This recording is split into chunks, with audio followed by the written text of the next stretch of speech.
The fluorescent lights of Miami International Airport cast their familiar harsh glow across Terminal 3 as Detective Maria Santos adjusted her utility belt and glanced at her watch. 6:47 a.m. Another early shift, another day of routine patrols. With Rex, her 5-year-old German Shepherd partner, who had become more reliable than most of the humans she worked with. The morning rush was already building, businessmen clutching coffee cups like lifelines, families herding sleepy children toward security checkpoints, and the usual mix of excitement and anxiety that airports seem to generate in people. Rex trotted beside her with his characteristic confidence, his black and tan coat gleaming under the terminal lights. His ears were alert but relaxed, scanning the environment with the professional detachment that had made him one of the most successful drug detection dogs in the Miami-Dade Canine Unit. In their 3 years together, Rex had helped make over 200 arrests, seized millions of dollars in illegal substances, and earned a reputation that made drug smugglers nervous, just hearing his name whispered in the underground networks. Maria had started her career in regular patrol, but the K-9 unit had always fascinated her. There was something almost mystical about the bond between handler and dog, the way they could communicate without words, the incredible accuracy of a well-trained nose. When the opportunity arose to transfer, she jumped at it, never imagining how profoundly it would change her life. Rex wasn't just her partner. He was her best friend, her confidant, and sometimes the only colleague she could trust completely. They moved through their usual route past the coffee shops, where early employees were setting up for the day, around the baggage claim areas, where overnight cleaning crews were finishing their work, through the maze of gates where the first flights of the day were already boarding. Rex's nose worked constantly, processing thousands of scents that humans couldn't even detect, his brain categorizing and dismissing most of them as routine airport smells. But as they approached gate B12, something changed. Rex's stride faltered slightly, and his head jerked to the right with sudden intensity. His nostrils flared, and his entire body language shifted from casual patrol mode to high alert. The transformation was so dramatic that Maria immediately stopped walking, her hand instinctively moving to her radio. In 5 years of working together, she had never seen Rex react quite like this. "What is it, boy?" she murmured, following his gaze across the seating area near the gate. Rex's attention was fixed on a worn brown leather suitcase sitting unattended on a bench about 30 feet away. The bag looked ordinary enough old, but well-maintained, with brass corner protectors that had developed a green patina over the years. Beside it sat an elderly Latina woman, probably in her late 60s, wearing a faded blue dress and clutching a boarding pass in hands that showed the calluses and wear of decades of hard work. But Rex was trembling now, actually trembling, his powerful body vibrating with an energy Maria had never witnessed before. His ears were pinned forward, his mouth slightly open, and he was making soft whimpering sounds deep in his throat. It wasn't his usual alert posture, the calm, focused stance he took when detecting drugs. This was something else entirely, something that seemed to bypass his training and tap into something more primal. "Rex, sit," Maria commanded, but for the first time in their partnership, Rex ignored her completely. Instead, he began pulling toward the suitcase, his claws clicking against the polished terminal floor as he strained against his leash. His whimpering grew louder, more urgent, and other passengers began to notice the commotion. The elderly woman looked up at the approaching dog and handler, and Maria saw fear flash across her weathered features. The woman's hands began to shake more violently, and she pressed herself back against the bench, as if trying to disappear into it. Her dark eyes, surrounded by the fine lines that spoke of both laughter and sorrow, darted between Rex and Maria, with the look of someone who had learned to fear authority figures. "It's okay, ma'am," Maria said in Spanish, her voice gentle but professional. We're just conducting a routine security check. Is this your bag? The woman nodded quickly, too quickly, and Maria noticed beads of perspiration forming on her forehead. Despite the air conditioning, ease my o, she whispered, her voice barely audible above the ambient airport noise. I do nothing wrong, Signora. Per favor, I do nothing wrong. But Rex was becoming more agitated by the second. He was now pawing at the ground, his behavior so unusual that other canine handlers would later say they'd never seen anything like it. His training told him to sit and alert when he detected narcotics, but this was different. This was urgent, desperate. Almost as if he was trying to communicate something far more complex than a simple drug detection. Maria felt her pulse quicken. In all her years of police work, she had learned to trust her instincts, and right now every instinct was screaming that something significant was about to happen. The woman's nervousness could be explained. Many innocent people became anxious around police dogs. But Rex's behavior was unprecedented. He was a professional, trained to maintain composure in all situations. Yet here he was, acting like he was trying to dig through the terminal floor to get to that suitcase. Other passengers had begun to stop and stare. Some were taking out their phones, always ready to capture airport drama for social media. A businessman in an expensive suit moved his own luggage farther away, shooting nervous glances at Rex and clearly wondering if he should change gates. A young mother pulled her toddler closer, whispering reassurances, while keeping her eyes fixed on the scene unfolding before them. Maria reached for her radio, knowing she needed backup, but not quite sure how to explain what was happening. How do you call in a dog that's acting like he's seen a ghost?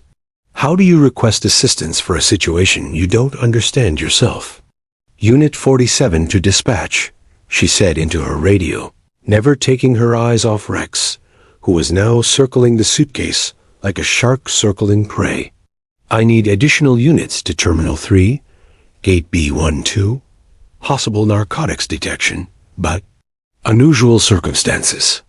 The woman on the bench began to cry softly, and Maria felt a stab of sympathy mixed with professional suspicion.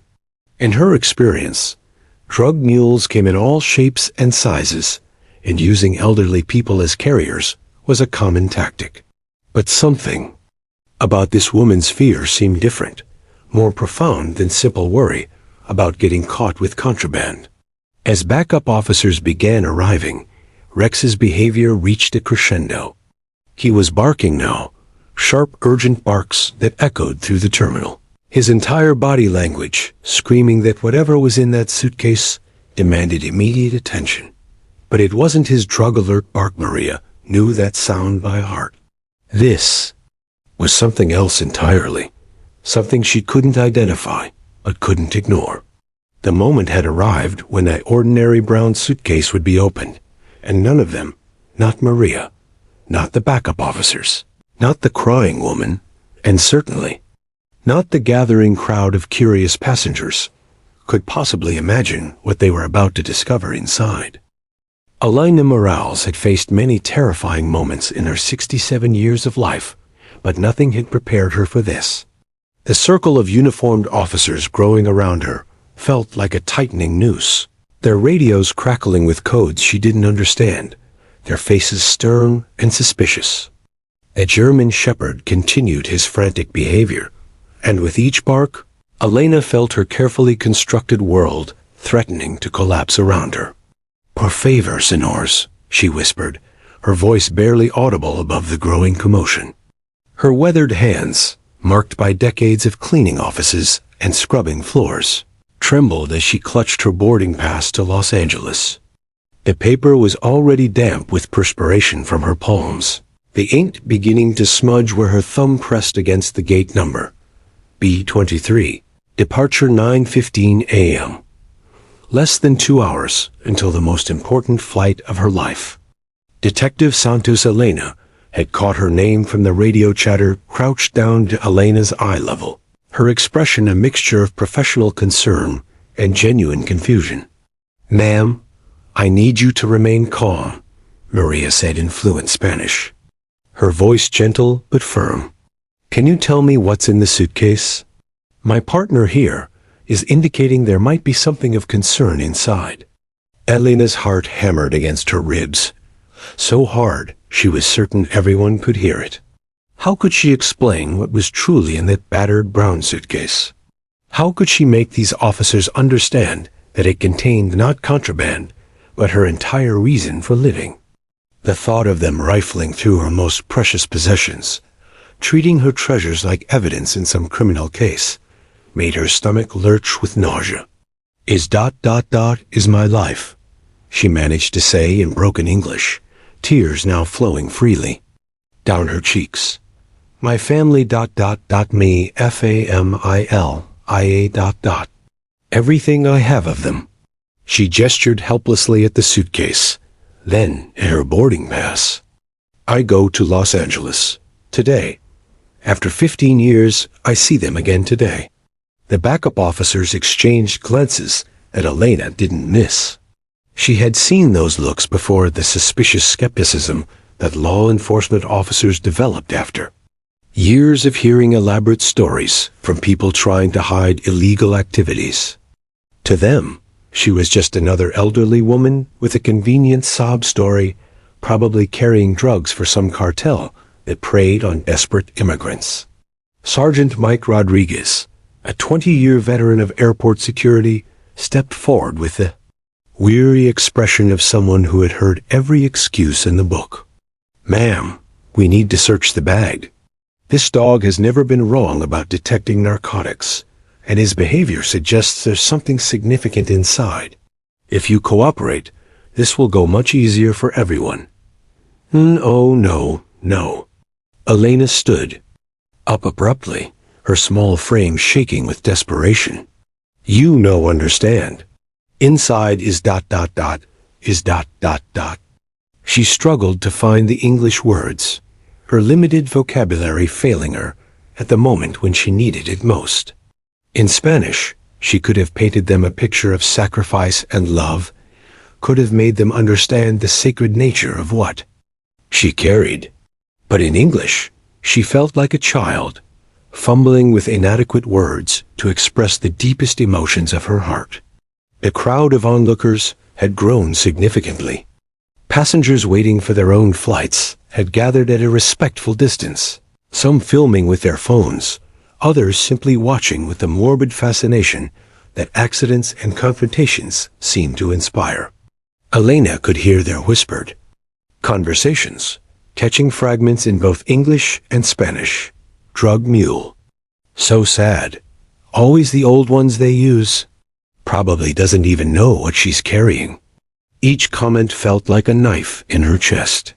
These people, these strangers, were looking at her and seeing a criminal, a pawn in some drug operation. They couldn't see the woman who had worked 3 jobs for 15 years, who had saved every penny, who had gone without meals so she could send money home to her daughter and grandchildren. They couldn't see the nights she had cried herself to sleep, clutching photographs of children who were growing up without their abuela.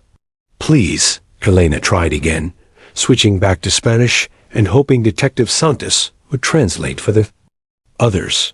"I am going to meet my daughter Carmen and my grandchildren in Los Angeles. They arrive tomorrow from El Salvador. I have not seen them in 15 years. 15 years, can you imagine? The suitcase ... It has letters, photographs, things they sent me, things I saved for them. It's all I have of my family." She could see in Maria's eyes a flicker of something sympathy, perhaps, or at least uncertainty. But the other officers remained skeptical. Rex, meanwhile, had positioned himself directly in front of the suitcase, his behavior becoming increasingly agitated. He was pawing at the ground now, whining in a way that seemed almost mournful, as if he too understood the significance of what was happening. "Ma'am, I understand this is difficult," Sergeant Rodriguez said, not unkindly, "but we have protocols. The dog's behavior indicates narcotics, and we need to verify the contents." If what you're saying is true, then you have nothing to worry about. But we need to look inside.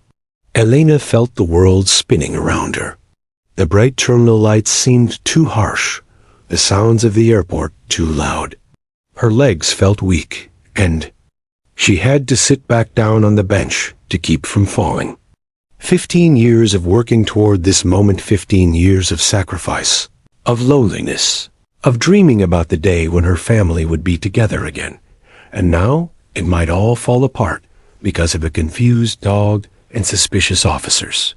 Thought about Carmen, probably packing her final belongings in San Salvador right now, preparing for the flight that would finally bring her and the children to safety.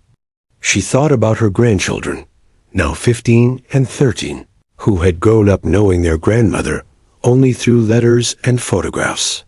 They were expecting her to be at LAX tomorrow, holding a sign with their names, ready to start their new life together in America. "The key," Elena whispered, reaching into her purse with shaking hands. "I give you the key. But please, per favor, be careful. What is inside, ...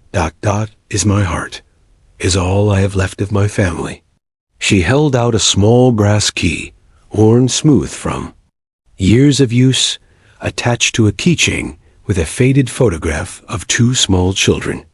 Her voice broke as she continued, "If you damage what is inside, you damage my soul. These are not things you can replace. They are all the love I could not give to my family for 15 years. Detective Santos took the key gently, and Elena could see the conflict in her eyes. The professional training said one thing, but something deeper, perhaps the intuition that comes from years of dealing with people in crisis, seemed to be telling her that this was not a typical narcotics case. As Maria approached the suitcase with the key, Elena closed her eyes and began to pray silently. She prayed that these officers would understand what they were about to see. She prayed that Rex's strange behavior would finally make sense.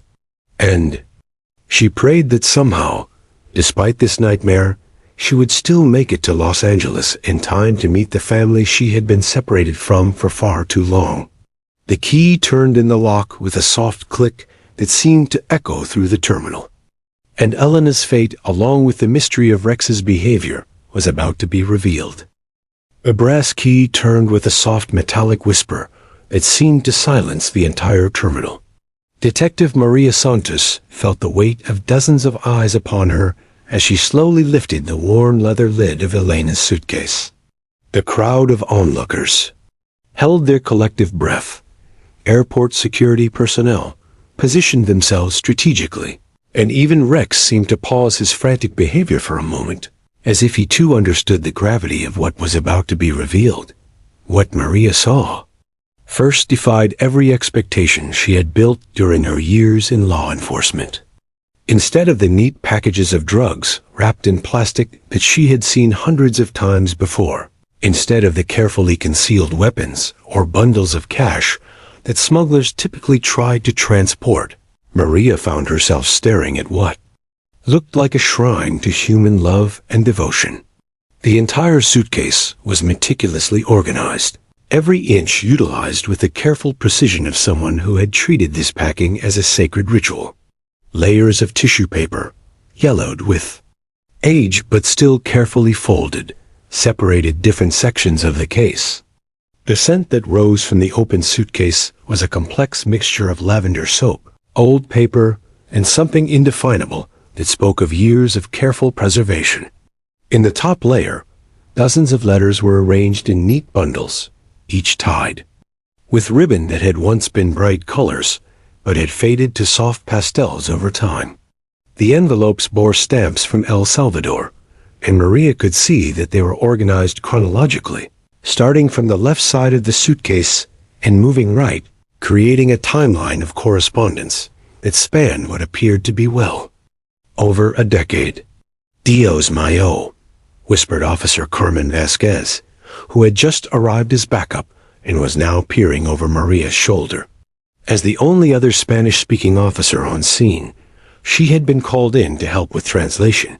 But Nothing had prepared her for this moment.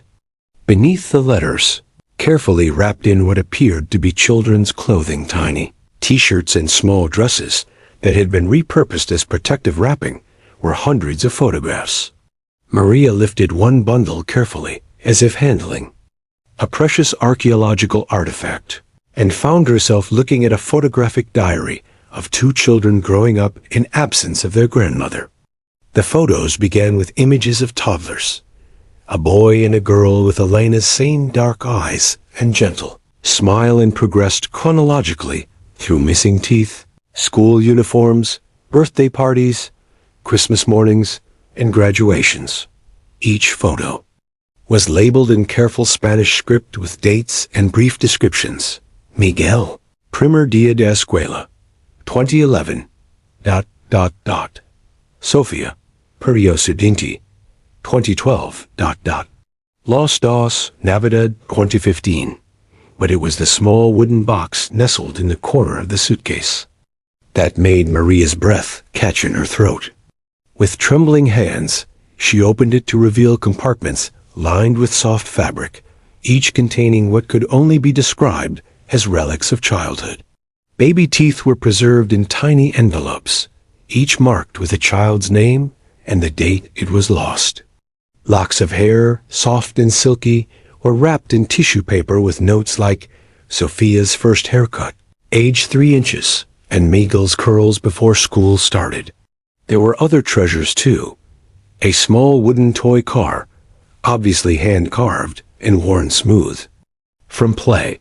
A child's drawing of what appeared to be a family stick figures labeled Mama, Miguel, Sofia, and Abuela, with the grandmother figures separated from the others by what looked like an ocean of blue crayon. A tiny rosary with beads so small they could only have belonged to a child, and dozens of other small objects that spoke of a grandmother's desperate desire to remain connected to grandchildren she couldn't hold. Sergeant Rodriguez, the veteran officer who had seen everything in his 20 years of airport security, found himself wiping his eyes. The crowd of onlookers, many of whom had been filming, expecting to capture a drug bust, slowly lowered their phones, the drama they had expected to witness replaced by something far more profound and heartbreaking. "Ma'am," Maria said softly, turning to Elena, who was watching the examination of her treasures with the intensity of someone whose entire world hung in the balance. "These are ... these are all family mementos?" Elena nodded, tears streaming down her face, but a small smile breaking through her anguish. 15 years, she whispered.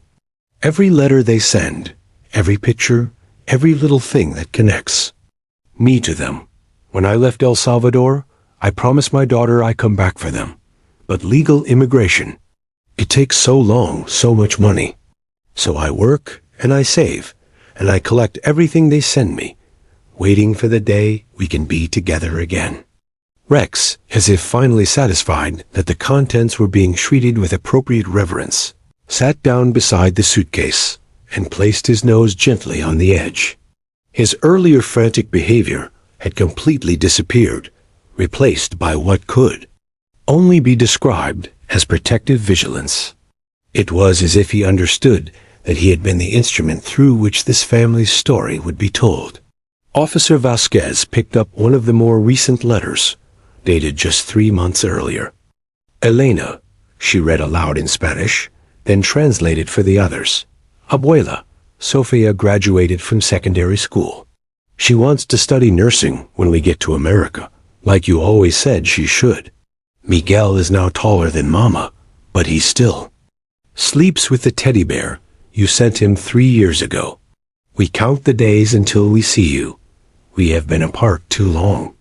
The terminal around them seemed to fade away as the officers continued to examine the contents of Elena's suitcase. There were report cards, carefully preserved with grades, that Elena had probably celebrated alone in her small Miami apartment. There were medical records showing vaccinations required for immigration, proof of Elena's careful preparation for bringing her family to safety. There were receipts from Western Union, showing monthly money transfers to El Salvador that, when added up, probably represented most of Elena's earnings over the past 15 years. In a side pocket of the suitcase, wrapped in a plastic bag to protect it from moisture, was a small notebook. Elena's handwriting filled every page, not in Spanish, but in carefully practiced English. My granddaughter Sophia is beautiful and smart, she had written in one entry. My grandson Miguel loves football, soccer, and mathematics, read another. Page after page of English phrases, obviously practiced over and over. I am so proud of you. I love you very much. Welcome to America. We are finally together.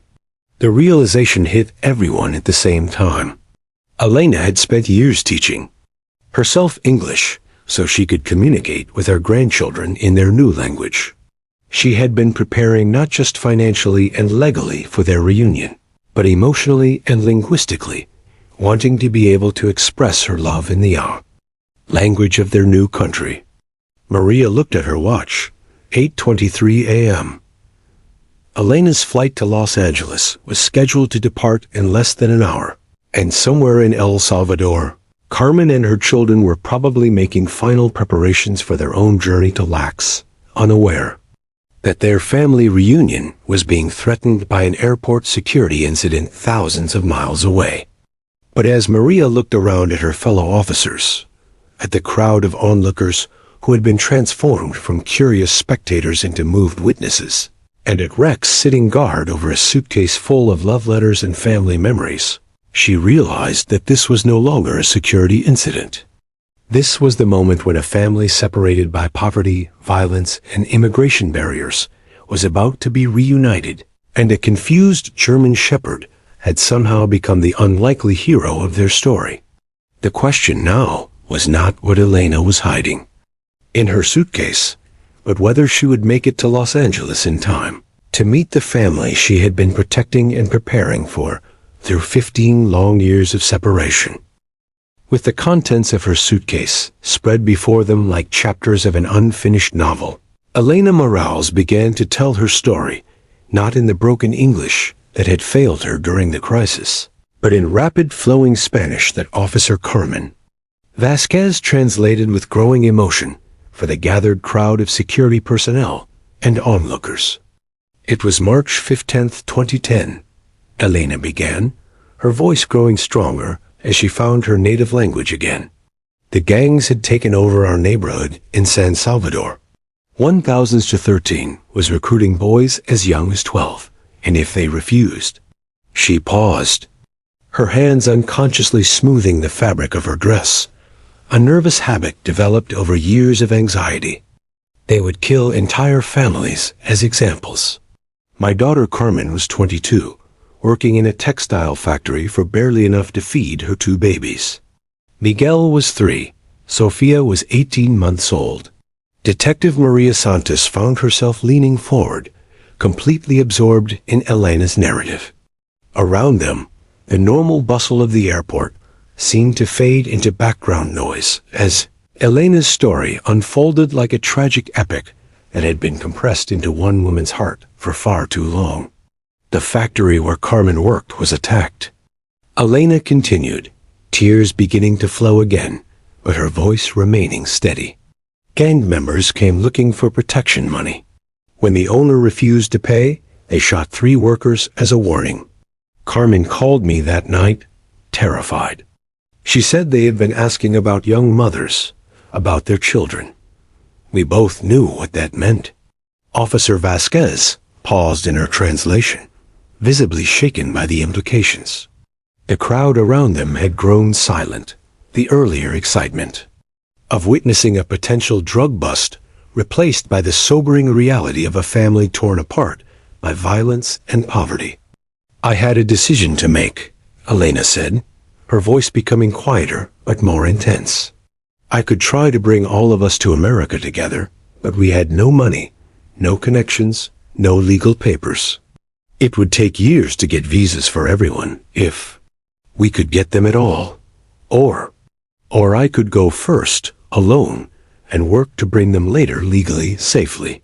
She gestured toward the open suitcase, where her 15 years of memories lay exposed like an archaeological dig through a family separation. I sold everything I owned.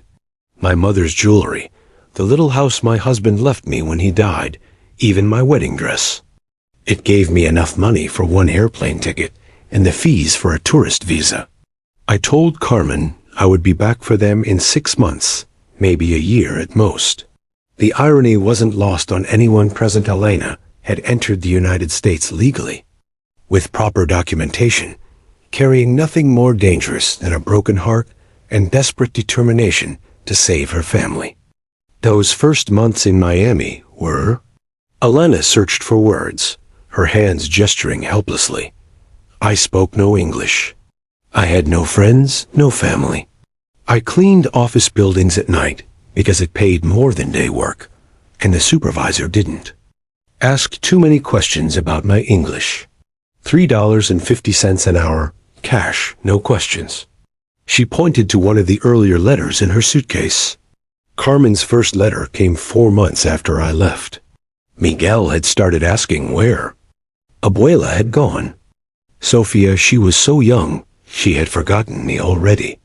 That letter, I read it so many times the paper started to fall apart.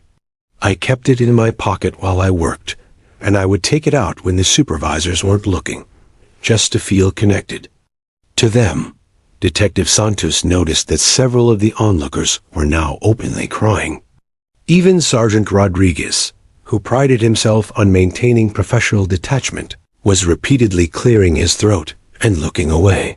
The immigration lawyer I found, Mr. Peterson on Calacho, he explained that bringing my family legally would cost $15,000 in fees, documentation, medical exams, and travel expenses. $15,000, Elena repeated, the number still seeming impossible to her. I was making maybe $200 a week if I was lucky. I calculated that if I worked 3 jobs and spent almost nothing on myself, I could save the money in maybe 8 years. She reached into the suitcase and pulled out a manila envelope filled with receipts. I kept every receipt from every money order I sent home. Every month, I sent Carmen $150 for food and rent, $50 for school supplies and clothes for the children, and $25 for medical care. That left me maybe $75 a month for my own food. And rent, the math was staggering. Over 15 years, Elena had sent home approximately $40,000 while living on less than $1,000 a year herself. It was a level of sacrifice that went beyond devotion into something approaching the heroic. I found a room in a boarding house in Little Havana, Elena continued. 8 feet by 10 feet, no window, shared bathroom down the hall. $50 a month. I ate rice and beans every day for 4 years because it was the cheapest food I could find. I walked everywhere because I couldn't afford bus fare. In winter, I wore every piece of clothing I owned to sleep because there was no heat. She pulled out a small photo album, separate from the loose photographs in the suitcase. But every month, Carmen sent me pictures of the children. I could see Miguel getting taller, Sofia losing her baby fat and becoming a little girl. I missed Miguel's first day of school. I missed Sofia's first steps, her first words, her first birthday after I left. Elena opened the album to show a progression of school photos. Miguel and Sofia standing against the same backdrop year after year, growing from toddlers to teenagers, while their grandmother watched from 3,000 miles away. In 2015, I finally saved enough money to start the legal immigration process. But then Miguel got sick pneumonia and needed expensive medicine. I sent my entire savings to Carmen for his medical bills. In 2017, I had saved the money again. But Hurricane Maria damaged their house, and they needed emergency funds for repairs. Officer Vasquez had stopped translating for a moment, overwhelmed by the relentless catalog of setbacks and sacrifices. When she resumed, her voice was thick with emotion. Every time I got close to having enough money saved, life would interfere. But I never stopped sending them money, never stopped saving what I could. I added a third job babysitting on weekends for other immigrant families who worked multiple jobs like me. I learned to cut my own hair, to mend my clothes instead of buying new ones, to make one can of soup last for 2 days. Elena's voice broke slightly as she continued.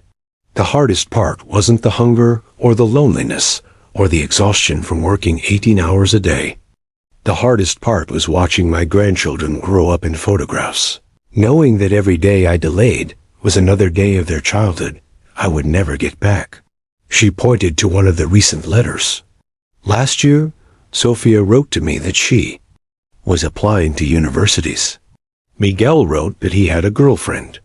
They were becoming adults, and I was still just a voice on the phone, just someone who sent money every month. I realized that if I waited any longer to bring them here, I might end up being a stranger to them forever. The clock on the terminal wall showed 8:41 a.m. Elena's flight was scheduled to depart in 34 minutes, and somewhere high above the Pacific, Carmen and her children were probably sleeping on their own plane, unaware that their family reunion hung in the balance at Miami International Airport.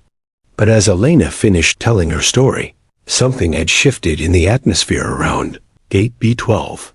The security officers who had approached her suitcase expecting to find drugs had instead found something far more powerful. A testament to the lengths a grandmother would go to protect and reunite her family. The question now was whether Elena's 15-year journey of sacrifice would end in triumph or heartbreak, and whether Rex's mysterious behavior had saved the day or simply delayed the inevitable separation of a family that had already lost too much time together. Detective Maria Santos stared at the clock on the terminal wall. 8:47 a.m. Elena's flight would begin boarding in 28 minutes, and Maria found herself in the unprecedented position of wanting desperately to believe a story that seemed almost too heartbreaking to be true. In her years of law enforcement, she had heard countless elaborate tales from people trying to avoid arrest, but something about Elena's narrative felt different. The meticulous organization of her suitcase, the authentic emotion in her voice, the specific details that could be verified, it all pointed to a truth too profound to fabricate. "I need to make some calls," Maria announced to Sergeant Rodriguez, who nodded grimly. He too seemed torn between professional skepticism and the growing conviction that they were witnessing something extraordinary rather than criminal. "Can we get Elena somewhere more private while I verify her story?" Officer Carmen Vasquez gently helped Elena repack her precious belongings while the crowd of onlookers began to disperse, many of them visibly moved by what they had witnessed. Rex remained close to Elena's side, his earlier agitation completely gone, replaced by what could only be described as protective companionship. In the airport security office, Maria began the process that would either confirm Elena's story or expose it as an elaborate deception. Her first call was to U.S. Citizenship and Immigration Services, where she was transferred 3 times before reaching Agent Jennifer Park, a supervisor who had been handling family reunification cases for over a decade. "I need to verify the status of a family immigration case," Maria explained, reading from the documentation Elena had provided. "Case number FR 2024-7839.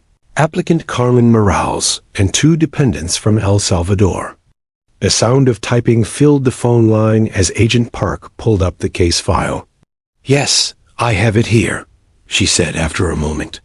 Carmen Morales, age 37, and her children Miguel and Sofia Morales, ages 18 and 16 respectively. Their visas were approved 6 months ago, and they're scheduled to arrive at LAX tomorrow morning on Flight 447 from San Salvador via Mexico City. Their sponsor in the United States is... Agent Park paused. "Elena Morales, their mother and grandmother, respectively." She's been working with our office for over 3 years to complete this process. Maria felt a surge of relief mixed with amazement. Can you tell me anything about the sponsor's background? Elena Morales has been employed continuously since 2010, primarily in commercial cleaning services. She's filed taxes every year, has never had any legal troubles, and has demonstrated financial stability sufficient to sponsor her family members. Actually, Agent Park added, this is one of our success stories. Ms. Morales has been incredibly dedicated throughout this process. She's attended every required meeting, submitted every document on time, and has maintained steady employment despite obvious financial hardship. We don't see many cases where someone has been this persistent and organized. Maria's next call was to Cleantech Services, the company where Elena claimed to have worked for the past 8 years.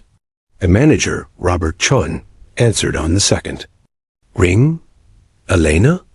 Oh God, is she okay?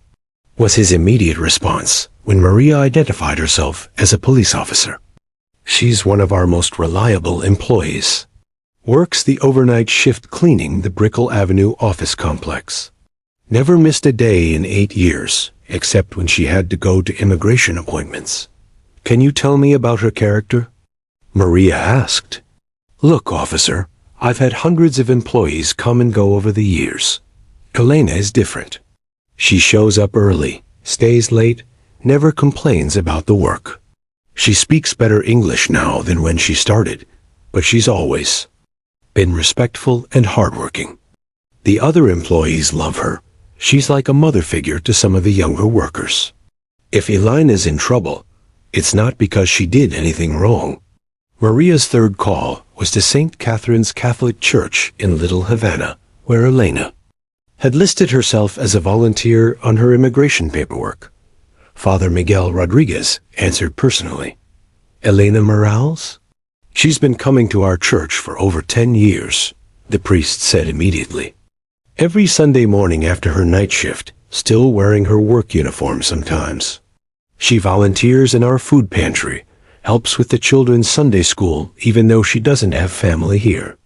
She's always talking about her daughter and grandchildren in El Salvador, showing pictures, asking us to pray for their safe journey to America. With each call, Maria felt the authenticity of Elena's story becoming undeniable. But it was her fourth call that provided the most compelling evidence. She contacted the Western Union office on Cale Ocho that Elena claimed to have used for her monthly money transfers. The manager, Carlos Mendez, didn't even need to look up Elena's records. You're talking about the lady who comes in every month on the 15th? Short, always wears a blue dress, counts out exact change? She's been sending money to the same people in El Salvador for as long as I've worked here. Always the same amount too. $125 always to Carmen Morales in San Salvador. Never missed a month, not once. Maria felt her throat tighten with emotion. The mathematical precision of Elena's sacrifice became even more staggering when viewed through the lens of Carlos's casual familiarity with her routine. Her final verification call was the most important. She contacted LAX Airport Operations to confirm the arrival of Flight 447 from San Salvador. Flight 447 is currently in Mexican airspace, on schedule for arrival tomorrow at 11:15 a.m., the operations manager confirmed. 3 passengers on manifest, Carmen Morales and 2 dependents, connecting from San Salvador via Mexico City. Immigration and Customs are already aware it's a family reunification case. As Maria hung up the phone, she realized that every single detail of Elena's story had checked out perfectly. The immigration case was real and current. Elena's employment history was verified and impressive. Her financial sacrifices were documented through years of money transfers. Even her church attendance and volunteer work painted the picture of someone whose life had been devoted entirely to bringing her family to safety. But there was still one mystery that nagged at Maria's detective instincts. She returned to the security office where Elena waited anxiously, Rex still by her side. "Elena," Maria said gently, "your story checks out completely. Everything you've told us is true. But I need to ask you something. Rex here is trained to detect narcotics, and his behavior toward your suitcase was unlike anything I've ever seen. There's something in there that triggered a response stronger than anything he's ever shown before. What could it be?" Elena looked puzzled for a moment, and her eyes widened with understanding. She reached into her suitcase and pulled out a small fabric pouch that had been tucked beneath the letters. "Mi medicina," she said softly, opening the pouch to reveal dried herbs and leaves. "When I left El Salvador, my mother gave me this. Traditional remedies: manzanilla for sleep, hierbabuna for stomach problems, ruda for protection. I have been adding to it for 15 years, saving little pieces of plants that remind me of home." She held the pouch toward Rex, who immediately became alert and interested, his tail wagging slightly. "In El Salvador, we use these plants for everything. But some of them—" Elena paused, looking uncertain. "Some of them, they might smell like other plants to a trained dog?" Maria's eyes widened as she understood. Rex hadn't been detecting drugs. He had been detecting the complex herbal mixture that Elena had been accumulating for 15 years. Some of those traditional plants, when concentrated and aged, could have scent signatures similar to cannabis or other controlled substances. Rex's training had identified something that triggered his narcotics alert, but his behavior had been so unusual because he was confused by the mixture of familiar drug scents combined with dozens of other plant materials he couldn't classify. It was 9:05 a.m. Elena's flight would begin boarding in 10 minutes. "Elena," Maria said, standing up with a smile, "you need to get to your gate. Your family is waiting for you." But even as she said it, Maria realized that Elena's story had touched something deep within her own heart. There was something about this woman's 15-year journey of sacrifice that felt personally meaningful, though she couldn't quite identify why. As they prepared to escort Elena to her gate, Maria found herself wondering if this chance encounter might be more than just a case of mistaken drug detection. Something about Elena's story, about her connection to El Salvador, about the timing of this discovery, felt like more than coincidence. Rex, meanwhile, had positioned himself at Elena's side as if he had appointed himself her personal guardian, ready to ensure that this remarkable woman made it to the most important reunion of her life. As Maria Santos gathered Elena's immigration documents to return them, her eyes fell upon a detail she had overlooked during the frantic verification process. The address listed for Elena's family in El Salvador read, Colonia San Miguelito, Cale Principal 47, San Salvador. The word struck her like a physical blow, causing her to actually stagger backward and grab the edge of the desk for support. "Que pasa, detective?" Officer Vasquez asked, concerned by Maria's sudden pallor. Maria's hands trembled as she reached into her wallet, withdrawing a worn photograph that she had carried for over 20 years. It was a picture of her late mother, Rosa Santos, taken just before the Santos family had fled El Salvador in 1987. On the back, in her mother's careful handwriting, was an address, Colonia San Miguelito, Cale Principal 45, San Salvador. The two addresses were 2 houses apart on the same street. "Elena," Maria said, her voice barely above a whisper, "I need to ask you something very important. Did you ever know a family named Santos in your neighborhood? Specifically, a woman named Rosa Santos?" Elena's eyes widened, and for a moment, she looked as if she might faint. "Rosa? Rosa Maria Santos? With the dark curly hair and the laugh that could be heard 3 blocks away?" Elena's voice rose with excitement and disbelief. She lived with her mother, Dona Carmen, and her little daughter, Maria? No, Maria Elena? The little girl who was always reading books under the mango tree? Maria Elena Santos, Maria confirmed, feeling the world tilt around her. That's me. That was my full name before I shortened it to just Maria when we came to America.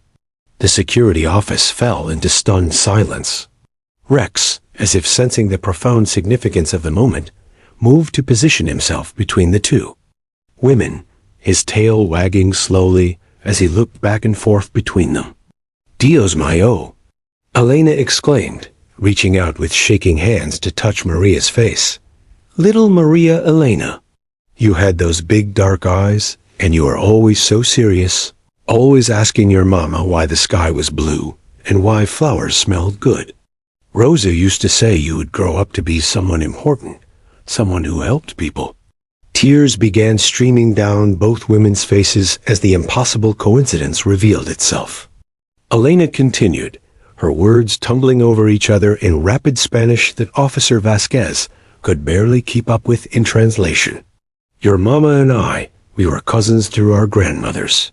My abuela Esperanza and her abuela Carmen were sisters. We lived on the same street our whole lives until... Elena's voice caught. Until your family had to leave. Rosa came to me the night before you left. She was crying so hard she could barely speak. She said the death squads had put your father's name on a list that you had to leave immediately or the whole family would be killed. Maria felt her knees give way and had to sit down. A memory she had suppressed for decades came flooding back, the terrifying middle-of-the-night flight from their home. Her mother's whispered explanations that she was too young to understand. The relatives they had left behind with promises to return that were never kept. I remember you giving me something, Maria said suddenly, the memory crystallizing with startling clarity. The night before we left, you came to our house and gave me something small, something I was supposed to keep safe. Elena's eyes lit up with recognition. See? A little silver medallion of La Virgen de Guadalupe. I told you it would protect you in America, that it would help you find your way home someday. Do you? Do you still have it? Maria reached beneath her uniform shirt and pulled out a thin silver chain. Hanging from it was a small tarnished medallion of the Virgin of Guadalupe, worn smooth from decades of wear. I've worn it every day for 38 years, she whispered. It's never left my neck.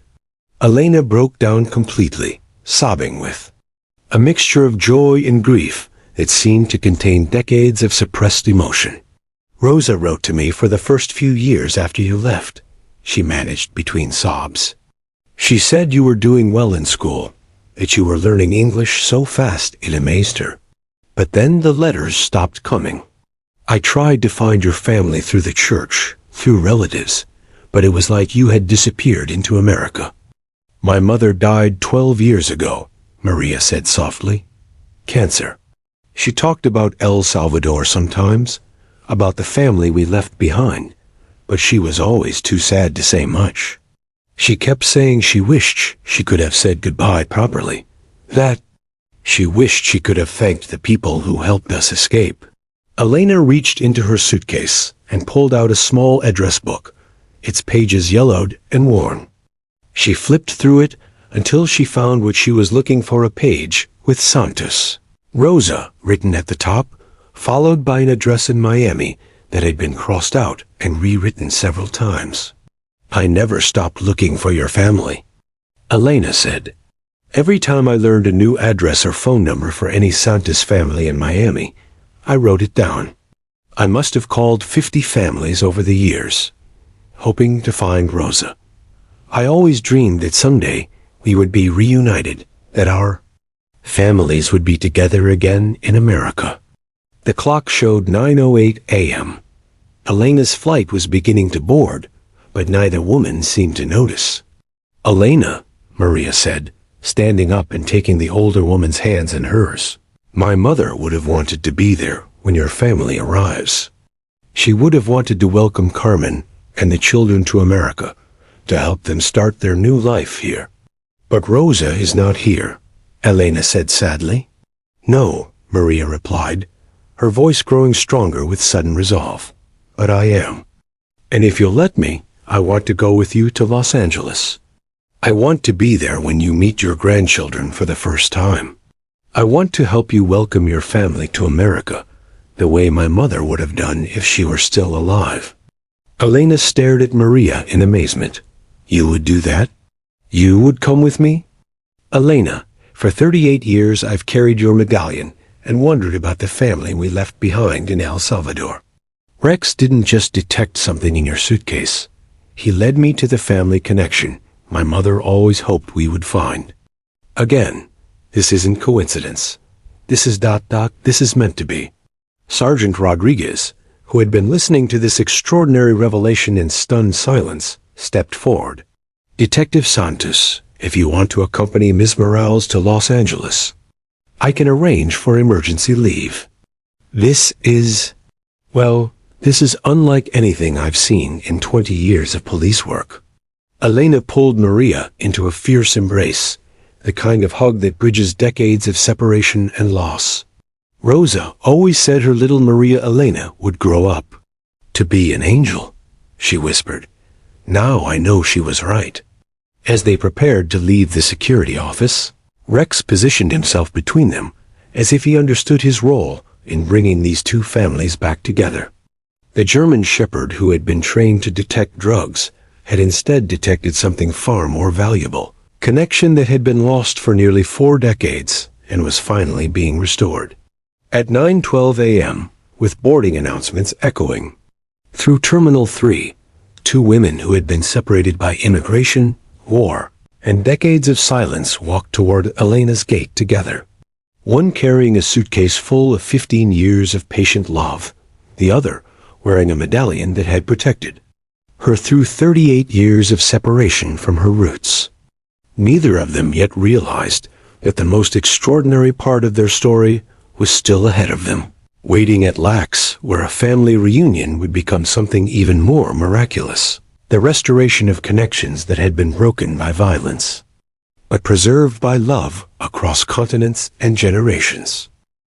The 5-hour flight from Miami to Los Angeles transformed from what should have been Elena's solitary journey of nervous anticipation into something entirely different. Shared pilgrimage between 2 women whose families had been torn apart by the same violence and who were now traveling together toward healing. Maria had managed to secure a seat next to Elena on the plane after explaining the extraordinary circumstances to the airline gate agent, who had been so moved by their story that she upgraded them both to first class without charge. "Sometimes," the agent had said with tears in her eyes, "the universe conspires to make beautiful things happen." As the plane climbed above the Florida coastline, Elena carefully removed items from her carry-on bag, the most precious contents of her suitcase, that she couldn't bear to check. She spread photographs across the tray tables, like a tarot reading of her family's life, explaining each image to Maria with the detailed precision of a museum curator describing priceless artifacts. "This is Miguel at age 5, Elena said, pointing to a photo of a gap-toothed boy holding a handmade wooden truck. Carmen wrote that he had built this truck himself from scraps of wood he found behind their house. Even as a little boy, he was always making things with his hands. She said he wanted to be an engineer when he grew up, like the men who built the big buildings in San Salvador." Maria studied the photograph, seeing echoes of Elena's facial features in the child's serious expression. "He looks determined," she observed, "like someone who doesn't give up easily." "Like his abuela," Elena said with a proud smile. "Carmen always said Miguel had my stubborn streak." She moved to another photo, this one showing a teenage girl in a blue school uniform. "And this is Sophia at 15. Look at those eyes, so intelligent, so full of dreams. She wrote to me that she wants to study medicine, that she wants to help people who can't afford doctors." The photos told a story of resilience and hope that had sustained Elena through 15 years of separation. There were images of birthday parties celebrated in poverty, but rich with love, Christmas mornings where homemade gifts spoke of creativity born from necessity, and school achievements that Carmen had documented with the pride of a mother determined to show her absent mother that her grandchildren were thriving despite their circumstances. As the plane crossed into Texas airspace, Maria found herself sharing her own family's story with Elena. She talked about her mother's struggle to learn English while working multiple jobs, about the discrimination they had faced as new immigrants, about Rosa's determination to ensure that her daughter would have opportunities she had never dreamed of. "Your mother was always the smartest woman in our neighborhood," Elena said, holding a photo of Rosa from their youth. "Even when we were girls, she could solve problems that stumped everyone else. She used to help all the children with their homework, even when she had her own work to do." "She never lost that," Maria replied. "Even when she was sick at the end, she was tutoring immigrant children in English at our church. She said it was her way of paying forward the help she had received when we first came to America." Elena reached into her purse and pulled out a small notebook, different from the English practice book Maria had seen earlier. This one was filled with Rosa's handwriting letters that Elena had saved from the early years after the Santos family's immigration. "I brought these for you," Elena said softly.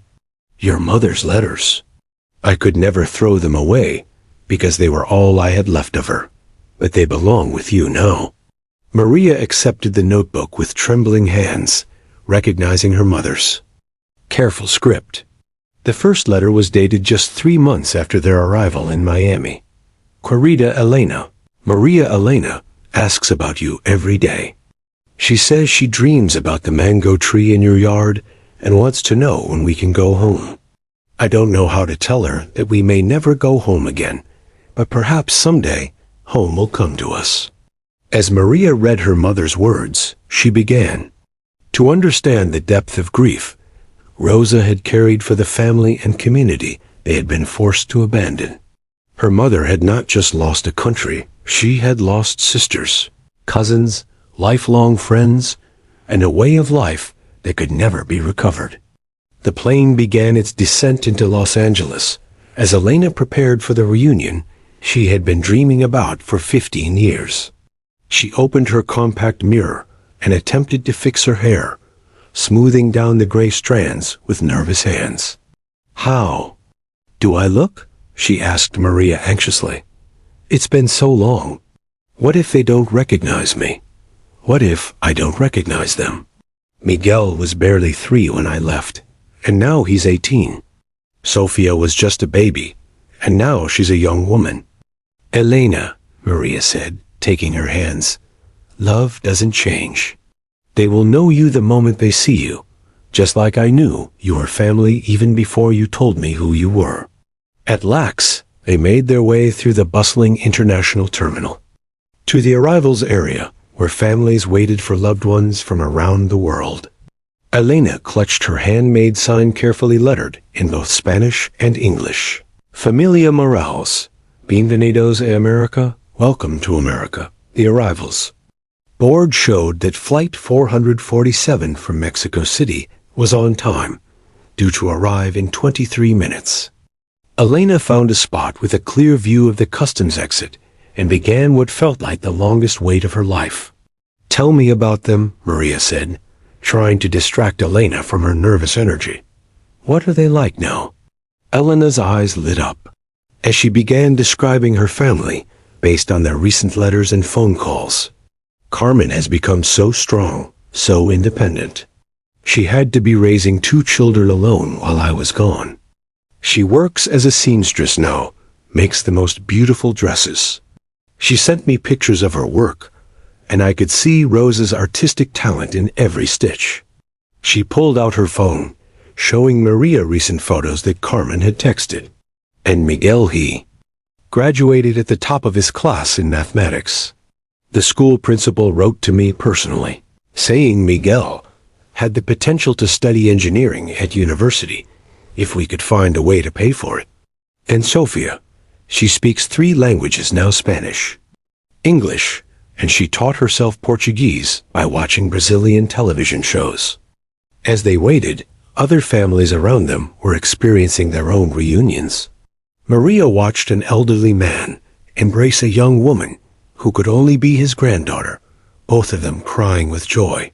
A group of children ran toward what appeared to be their aunt, screaming with excitement. Each reunion reminded her of the magnitude of what Elena was about to experience. Flight 447 from Mexico City has arrived, came the announcement over the airport speakers. Passengers are now proceeding through customs and immigration. Elena's sign began to shake in her hands. 15 years of separation. 15 years of sacrifice. 15 years of dreaming about this moment. It was all coming down to the next few minutes. "They're here," Elena whispered, her voice filled with wonder and terror. "After all this time, they're finally here." Maria positioned herself slightly behind Elena, understanding that this first moment needed to belong to the family that had been separated for so long. But she was ready to be there for the introductions, ready to help welcome Elena's family to America, the way her mother would have done if she had lived to see this day. The automatic doors of the customs exit began to open and close as passengers emerged with their luggage, scanning the crowd for familiar faces. Elena stood on her tiptoes, straining to see over the heads of other waiting families, her heart beating so hard that Maria could see her pulse in her neck. And then, through the crowd of travelers, a young woman appeared tall, with Elena's same dark eyes and gentle smile, followed by two teenagers who looked around the airport with the wonder of people seeing America for the first time. Elena's sign fell from her hands as she whispered, "Carmen, Miss Nidos, they're here." The moment that would define the rest of their lives was about to begin. 6 months later, Detective Maria Santos stood in the kitchen of Elena's small apartment in East Los Angeles, watching 3 generations of the Morales family prepare dinner together for the first time in 15 years. The scene before her embodied everything beautiful about the American dream, not the glossy magazine version, but the real, hard-won version built on sacrifice, perseverance, and the unbreakable bonds of family love. Carmen moved around the kitchen with the efficient grace of someone who had learned to make magic from simple ingredients, teaching her 18-year-old son, Miguel, how to properly season the rice, while simultaneously helping her 16-year-old daughter Sofia with her English homework. Elena sat at the small table, carefully chopping vegetables with the same meticulous attention to detail she had once applied to organizing her suitcase of memories. "Abuela, tell us again about the policeman and the dog," Sofia said in heavily accented but rapidly improving English, looking up from her textbook. It had become her favorite story, this tale of how their family's reunion had nearly been derailed by an airport security incident that turned into a miracle. Elena smiled, never tiring of the story that had already become family legend. "Rex, the German shepherd, he knew something none of us knew," she began, her own English much improved after months of conversation with Maria and her new American neighbors. "He could smell the herbs in my medicine pouch, but more than that, he could smell destiny." Miguel, who was now enrolled in community college, studying engineering while working part-time at a local auto repair shop, looked up from the stove. "Mama Maria, do you really think the dog knew you and Abuela were supposed to find each other?" Maria, who had become Mama Maria to Elena's grandchildren within weeks of their reunion, considered the question seriously. Over the past 6 months, she had replayed that extraordinary morning at Miami International Airport countless times, and she had come to believe that some things in life transcended coincidence. "I think Rex knew something was different about your grandmother's suitcase," Maria said carefully. "Dogs have instincts we don't understand. But more than that, I think sometimes the universe conspires to bring people together who need to find each other." The apartment where they gathered was modest, but filled with warmth that no mansion could replicate. Elena's precious photographs, now adorned every wall, finally displayed in frames instead of hidden in a suitcase. The 15 years of letters had been carefully preserved in a special box that sat in the place of honor on the living room mantelpiece. Most remarkably, Carmen had begun writing new letters, not to Elena this time, but to the immigration lawyer who had helped them, to the teachers who were helping Miguel and Sofia adapt to American schools, and to Maria's police department, thanking them for the kindness their officers had shown during the airport incident. The story of Elena's reunion had spread far beyond the confines of their small circle. Local news stations had picked up the story, turning Elena and Maria into minor celebrities in the Latino community. But more importantly, their story had inspired other separated families to never give up hope. The immigration lawyer who had worked on Elena's case reported that he had received dozens of calls from people who had heard about Elena's 15-year journey and wanted to begin their own legal immigration processes. The most beautiful part, Elena often told reporters who interviewed her, is not just that my family is together, but that we found Maria Elena too. We lost Rosa 38 years ago when her family had to flee El Salvador, but now I have her daughter. The circle is complete. Rex, meanwhile, had become something of a legend at Miami International Airport. Though officially retired, he still visited regularly with Maria during her shifts, and airport staff had installed a small plaque near Gate B12 that read, "In honor of Rex, K-9 officer, who proved that sometimes the most important discoveries happen when you're not looking for them." The German Shepherd had adapted to retirement with the dignity of a distinguished veteran. He lived with Maria in her Coral Gables apartment, where he had quickly established himself as the neighborhood's unofficial greeting committee. Children walking to school would stop to pet him, and elderly residents had begun timing their evening walks to coincide with Rex's outings, knowing that a few minutes of his calm presence could improve even the most difficult day. But it was Rex's relationship with Elena's family that truly demonstrated the depth of his intuitive abilities. During their monthly visits to Los Angeles, Maria had arranged her vacation schedule to visit Elena regularly. Rex would position himself protectively near Elena's chair, as if he understood that she was the catalyst for the miracle he had helped create. Miguel had become particularly attached to Rex, spending hours teaching the dog new tricks and telling him about his engineering studies. "Rex," he would say seriously, "you are proof that intelligence comes in many forms. You solved a problem that humans couldn't solve, even though none of us knew there was a problem to solve." Sofia, who had indeed begun studying to become a nurse as she had dreamed, had written a school essay about Rex that had won a citywide competition. "The dog didn't just detect something in my grandmother's suitcase," she had written. "He detected that love had been separated too long and needed to be reunited." As the months passed, the ripple effects of that extraordinary morning continued to spread. Elena had been invited to speak at immigration forums, sharing her story, to encourage other families facing long separations. Carmen had started a small business making traditional El Salvadoran dresses, with Elena helping with the detailed embroidery work that had been passed down through generations of their family. Most surprisingly, Maria had requested a transfer to the Immigration Liaison Unit of the Miami-Dade Police Department, where she now helped other families navigate the complex process of legal reunification. Her supervisor had noted that her empathy and understanding of the immigrant experience made her extraordinarily effective in her new role. "Every time I help another family reunite," Maria told Elena during one of their regular phone calls, "I think about your mother Rosa. I think about how she would have loved to see what her little medallion led to." Elena still wore that medallion now, having insisted that Maria pass it back to her. "It protected you and guided you back to family," Elena had said during the ceremony.